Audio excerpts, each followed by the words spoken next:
everybody. Welcome to our next lecture. This is going to be one of a three-part lecture on socialism, Marxism, and anarchism. And what you're looking at the screen in front of you is an original lithograph from the classic 19th century novel by Victor Hugo, Les Miserables. And it shows one of the main characters. Her name is Cosette. She's going to be the daughter of Jean Valjean, and did I say daughter? Daughter. Actually, not daughter, but he's deeply concerned for her and will essentially adopt her, so she becomes an adopted daughter. In any case, the reason why I'm showing you this image is this classic 19th century novel is illustrating the context, among many things the novel does, by the way, but it's illustrating the context and the background to the origins of these radical different responses to the challenges of modern life. In this case, socialism, Marxism, and anarchism. And it's just a young girl, you see her sleeping there in a picture, and her clothes are in tatters. She looks very lonely there, maybe frightened, this oversized broom. A kid should not be trying to do that job. She's working on the floor, this kind of image of loneliness. So what's going on here? Again, there's a lot of themes in the novel, themes that are not related to what we're going to talk about in class here.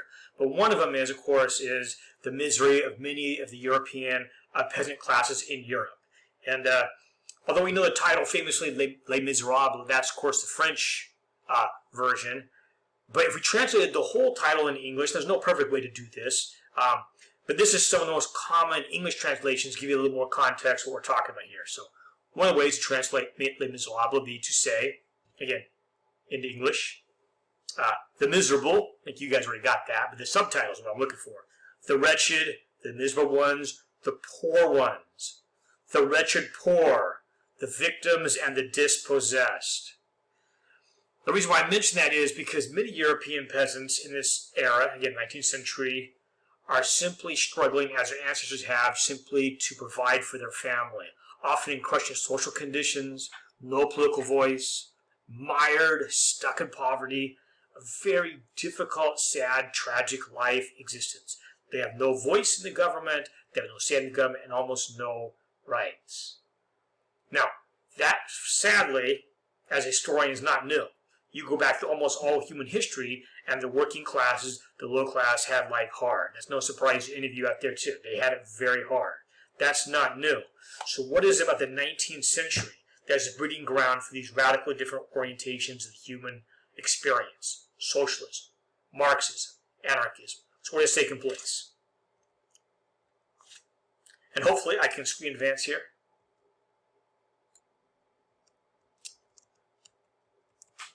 Or not.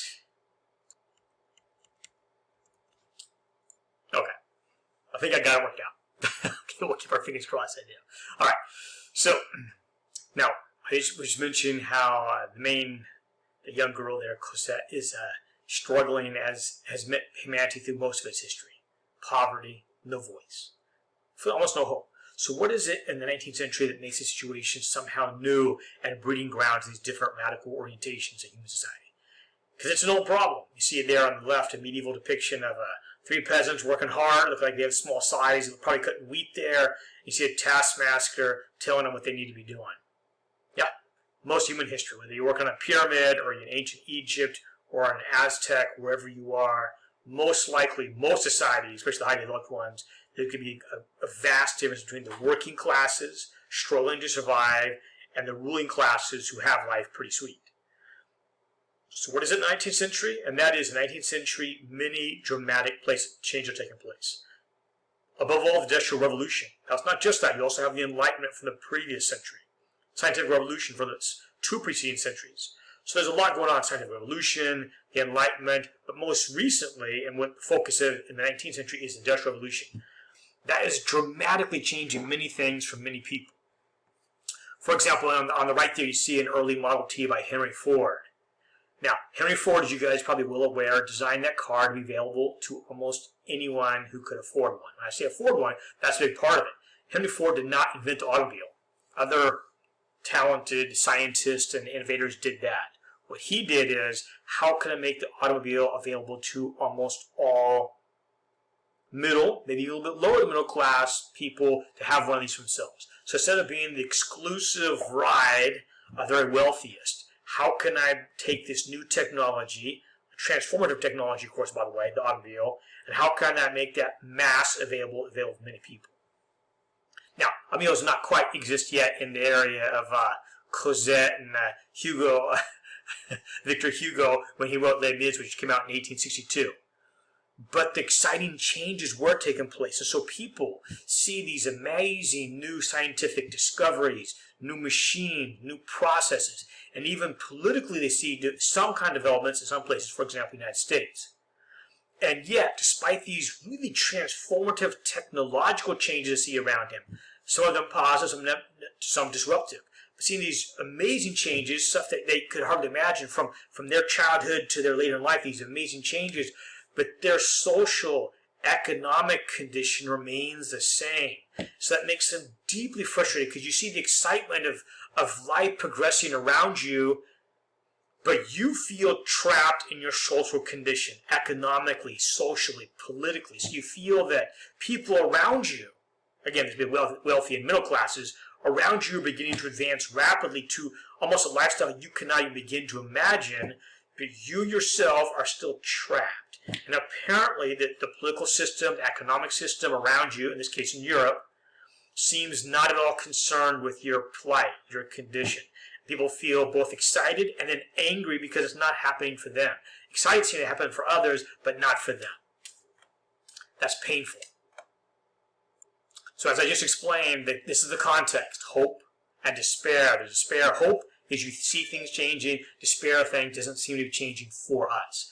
So for those of you guys taking notes, this is what you want to write down right here, pick up. So Yip's going through these great changes in this revolution, but seemingly it's not touching many of the masses. So most European 20th century nations still in many ways are not far removed from feudalism. Most of the population is stuck or mired in poverty. And they feel, despite the excitement of new technologies and new political ideals, in reality, for most of them, they feel socially, economically, politically, they have no mobility. That yes, the middle class and the higher classes, they're going through these radical transformations, but we are not, nor is our government concerned with that. We are left on the sidelines.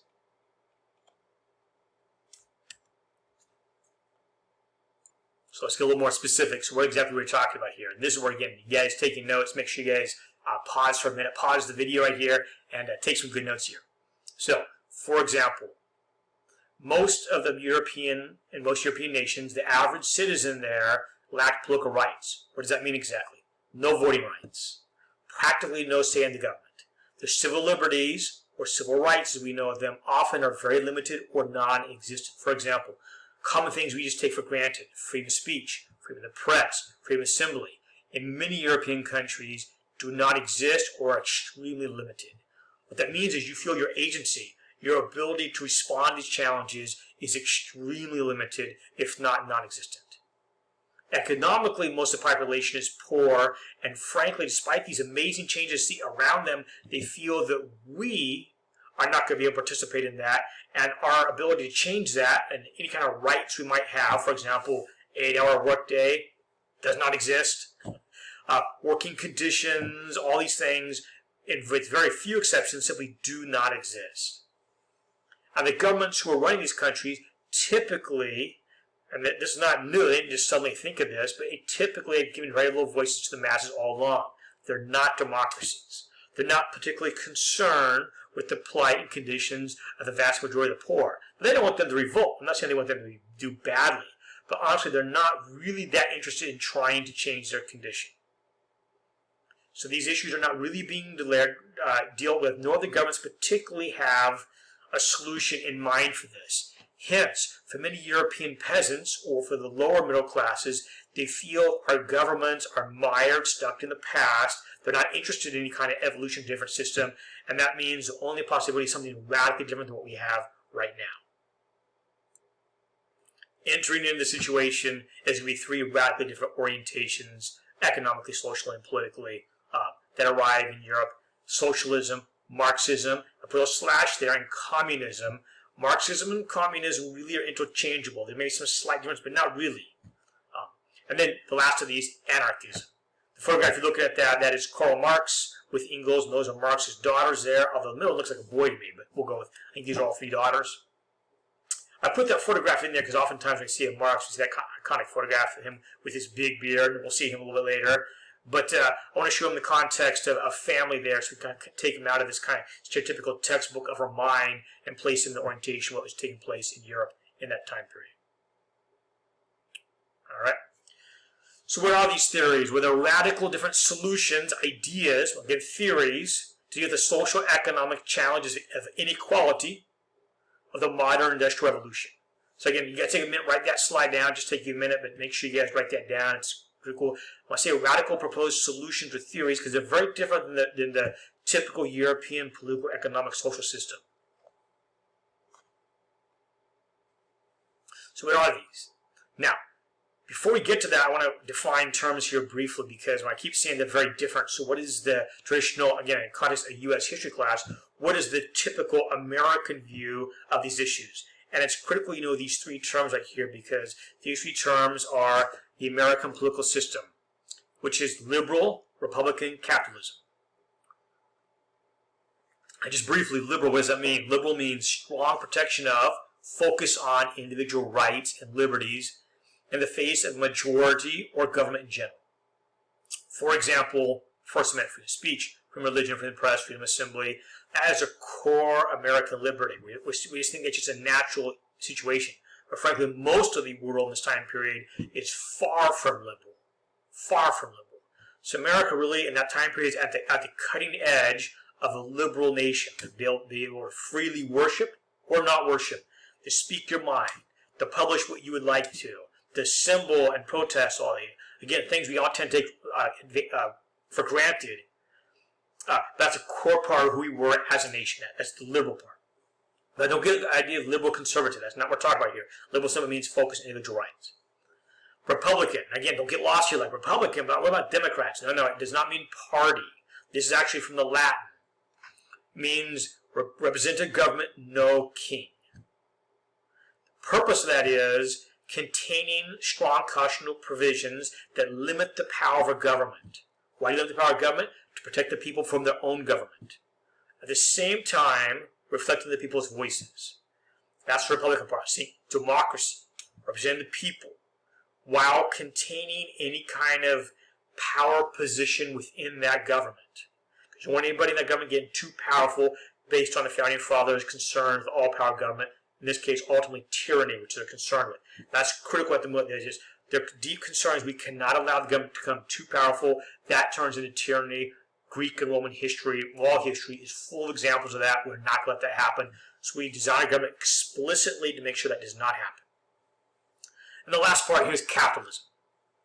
Free markets with limited or no government involvement. Why is that? Because according to capitalist thinking, although they would admit capitalism does have some ups and downsides to it, but capitalism over time brings the most prosperity to the most people compared to any other system. So accountants say, yes, there are ups and downs, there's depression, things that happen, it can be rough. But it's superior to any other system. So, in summation, liberal, Republican, capitalism is the founding philosophy of our government. That'll be very different than what comes next with socialism, as we'll see here. That takes us to socialism. You can see an image of 2 peasant ladies walking there. And the socialist idea, that will be the vision of the future. Everyone of equality. It's not going to be like the working class who labors with their hands, working at McDonald's, flipping burgers, or Taco Bell, which is nothing wrong with that. But everybody is going to be the same way. There's not going to be these kind of social class networks. And then here's a doctor, lawyer driving a latest model Tesla, and then you are creaking into work in your Taco Bell mobile, whatever. I love Taco Bell, but you know what I'm saying. So socialism proposes we're going to fix this issue. Now, what is socialism? Socialism, the goal is complete social, economic, political equality. Translation, a just society for all people. All people. Now, how is this possible? Because it never happened in human history. So how is it possible? According to socialist thought, this would be a government administered and enforced by the people. The people are the government, and they ensure complete social, economic, political equality. We're not going to let the free market system work, and the meritocracy, people getting better jobs, and they know